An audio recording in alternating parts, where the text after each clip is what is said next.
dia. É o seguinte, o inquérito ainda está em andamento, certo? A gente aguarda a conclusão desse inquérito para ser encaminhado ao juízo e o Ministério Público vem oferecer essa denúncia, certo, né? Ele se encontra preso e a expectativa é que ele venha a júri popular, certo? E aí eu ingressarei como assistente de acusação, admitido pelo magistrado e o Ministério Público se pronuncia a respeito, certo? E aí, a diferença desse caso, a particularidade maior, foi a questão da prova, daquele vídeo que ficou circulando do acidente, que basicamente todo registrado mostrando tudo como aconteceu. Então, assim, basicamente uma prova plena, né? O que fica para ser contestável ali, ao meu ver, é a questão da embriaguez, né? Como ele fugiu do local, não foi feito o bafômetro.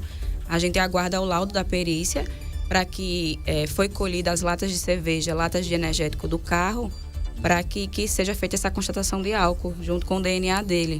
A gente está no aguardo desse laudo, que já está para ficar pronto, porque aí as outras qualificadoras que poderiam vir a incidir nesse processo seriam fuga do local, velocidade incompatível com a via, ultrapassagem proibida, ele não tinha habilitação, né? E aí são provas que dificultam a situação dele. Mas naturalmente que ele terá todo direito com relação à defesa, né? Toda essa questão de acordo, legal, né, com a nossa legislação. É o que você falou, é algo que ele pode contestar. Mas pode ser uma prova irrefutável dependendo do resultado aí dos testes que são feitos. Até as próprias testemunhas no depoimento do inquérito policial acabaram, ao meu ver, complicando um pouco mais a situação dele, né? A informar que ele estava com pressa, que de fato passaram a noite bebendo uísque, bebendo cerveja. E aí aquela questão da falta de responsabilidade, que você passa a noite inteira numa festa, bebendo, farreando, e aí de manhã, de repente, você tem pressa. E fez aquela ultrapassagem naquela velocidade que vai ser constatada também com o laudo da perícia. E aí acabou acontecendo tudo isso que aconteceu, né? E aí as pessoas muito revoltadas, você vê nas mídias, né? Um tribunal de exceção que nós temos hoje na internet, né? Que ninguém tem direito de defesa, sendo que na vida real tem, todo mundo tem. Devido processo legal.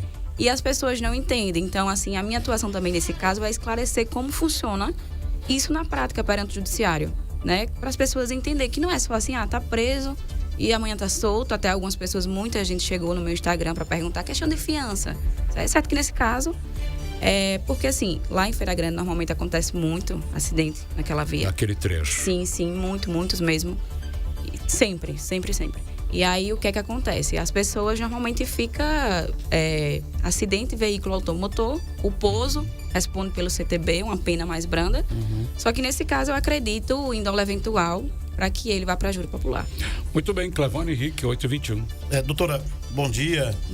O caso de não ter sido feito o teste do bafômetro, ou teste do etilômetro, como fala, né? No motorista do veículo, isso pode dificultar, por exemplo, a prova de que ele estaria embriagado? Tem provas testemunhais das pessoas que estavam no carro afirmando que ele estava bebendo, certo? Só que aí vai depender muito de como o Ministério Público, que é o responsável pela ação penal pública, né? Como que vai atuar, como vai conduzir essa questão. Ao meu ver, é a única qualificadora que pode ser contestada, certo? Ser contestada. Mas aí também tem a questão do laudo da perícia, que estamos no aguardo para saber. Ok, o inquérito policial, naturalmente que ele é importante, é uma peça importante até para que o Ministério Público decida pela denúncia ou não, etc. Mas a gente volta para aquele vídeo, eu não sei se a gente consegue recuperar, Pirulito, aquele vídeo que diz tudo, né? Isso aí poderá facilitar a vida da acusação? Sim, aquele vídeo comprova basicamente tudo que está nos autos. E assim, o inquérito está sendo muito bem instruído. Eu quero novamente parabenizar a equipe de Feira Grande pelo excelentíssimo trabalho, certo? O inquérito com todas as provas, assim, um trabalho excelente. Olha, e a gente está conferindo o vídeo agora, enquanto conversamos com a doutora Jaine Kess. Agora, a presidente do inquérito é a doutora Fernanda, né? Sim. Porque foi em Feira Grande. Ela que é a delegada. A titular. O inquérito já foi concluído? Não, ainda não. Ainda não, né? Mas está próximo disso, né? Com o réu preso, naturalmente que é muito mais rápido. São 10 dias, se não me engano. 10 dias, talvez com prorrogação. Sim. Agora, a família, a pergunta que se faz. Nós entrevistamos aqui o Pedro, o senhor José Pedro, que é o Pedro Uber, como é conhecido, Ele falou da dor dele, que espera, havia uma preocupação dele, muito pessoal, muito íntima, da possibilidade de liberdade do Lucas Gabriel, né, que está sendo acusado aí nesse caso, e a da Dona Maria. Nós não conseguimos falar com ninguém da família da Dona Maria. Como é que eles estão conseguindo lidar? Eles iam vender, né? Iam trabalhar naquele momento do acidente. Estavam indo trabalhar, ainda tem esse detalhe. Mas a família, como é que você está acompanhando aí de perto? A Dona Maria, ela deixou 5 filhos. Todos são casados. Eu tenho quase 2 anos como advogada, já trabalhei em alguns inventários e alguns divórcios. Eu desconheço, tanto como advogada como pessoa, uma família tão unida. Você conversando com os filhos, você vê o quanto ela foi incrível na criação dos filhos dela. E tanto que, obviamente, que eles estão muito tristes e inconformados com a tragédia, porque você, como ser humano, vê sua mãe numa situação daquela, alguns não tiveram nem coragem de sequer ver esse vídeo que circula.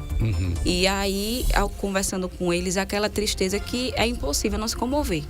É impossível não se comover. Aquela dor daquela perda, uma mãe muito presente, morava ali todos próximos, né? Aquela mãe que fazia de tudo, eles construíram esses abatedores, eram conhecidos na cidade de Feira Grande, Lagoa da Canoa, lá no Massapê, que é a região onde eles moravam. Então, assim, uma tristeza sem tamanho, tanto para a família como para os conhecidos, né? Como o pessoal da região.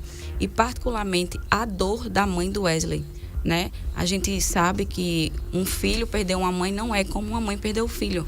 A gente estava lá naquele protesto em frente ao Fórum de Feira Grande e ela não aguentou dar entrevista. A dor dela é tanto que ela não consegue se manter em pé. É de você olhar e doer o coração. Porque o Wesley era um menino um pouco diferente da atualidade, né? Todos estavam na festa, mas ele não estava porque tinha namorada. Ajudava a mãe no sustento da casa. Um rapaz sem problema nenhum, né? E aí acabar perdendo a vida assim. E estava trabalhando. Sim, não foi pro show. Não foi pro show, né? Acho que acredito que 90% de Feira Grande tenha ido para o show, né? E ele não foi justamente por isso. Porque tinha que trabalhar. E a responsabilidade. Morreu a caminho do trabalho. Sim, sim. Estavam indo até com as galinhas, né? Para levar para a feira de Feira Grande, que acontece na sexta-feira. E aí, isso causa muita revolta. Porque normalmente, assim, não que justifique, mas acidentes a gente vê que... Mas eles já estavam indo corretamente, né? Sim, corretamente. Motorista, trabalhar, sim. E assim, normalmente os acidentes lá de Feira Grande é assim, um vem alcoolizado, o outro também, né? Não que justifique uma tragédia, mas nesse caso, causa muito mais revolta diante dos fatos e como aconteceu tudo. Agora, eu fiquei impressionado com a força do Pedro. Ele deu uma entrevista, né, mostrando muita força, da entrevista ao vivo aqui com a gente, se não me engano, foi num sábado, foi dia 1º de maio, se não me engano. A força dele, mas naturalmente, como você falou, a mãe, o Wesley era só apenas ele, não, o Pedro falou que tem mais irmãos. Sim, ele tem um irmão de 2 anos, tem uma irmã e residia com a mãe e o padrasto. O padrasto, né? Ok, 8h26, Clebane Henrique. Não, ainda alguns questionamentos, né, que a gente às vezes escuta, enfim, na rua de pessoas em relação a esse acidente. O ponto que pelo menos pelo que eu estou entendendo de toda a situação, vendo os vídeos e tudo mais, o ponto que mais pesa em desfavor do motorista que provocou esse acidente é a alta velocidade que ele vem desenvolvendo. Ali parece-me que é uma pista para 60 km por hora. Ali o cara vinha a mais de 120 pela velocidade, pela questão do impacto e tudo mais. E uma outra situação também, parece-me que os ocupantes da moto não estavam usando capacete. Sim, na verdade, não só lá em Feira Grande, mas com vários interiores, esse hábito do capacete, apesar de ser previsto em lei, tem toda essa questão. É obrigatório. E isso, se você for lá, por exemplo, no Massapê, acontece muito, é uma raridade, a não ser que a pessoa venha para Arapiraca.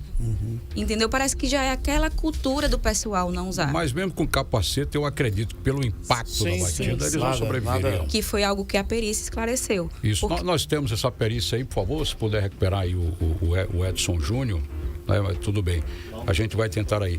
Mas não diminui, né? Sim. O impacto ali foi esse. Segundo o perito, o carro capotou, ele perdeu o controle, capotou, e nesse capotamento o carro atingiu a moto com o Wesley e a Dona Maria. Nós temos aí o Edson, o Pirulito encontrou aí. Vamos então ver o que é que diz o Edson Júnior, que é perito, atua no IC aqui na região de Arapiraca. Vamos lá. O que ocorreu em Feira Grande foi que o veículo ele estava realizando uma ultrapassagem. Entretanto, ao que tudo indica, e com base na primeira análise, ele desenvolveu uma velocidade incompatível com o local.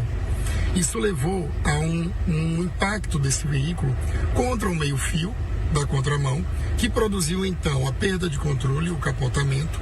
Durante esse capotamento, ele impactou com uma motocicleta na qual existiam 2 pessoas, passou sobre essa motocicleta e essas vítimas, produzindo uma grande quantidade de fraturas, e então assumiu a posição de repouso final. Tá, isso aí foi um vídeo que ele publicou no mesmo dia, né? Após o acidente. Agora, o doutora Kessel, você publicou um vídeo no seu Instagram falando sobre o celular. Isso aí foi outro ponto que gerou polêmica.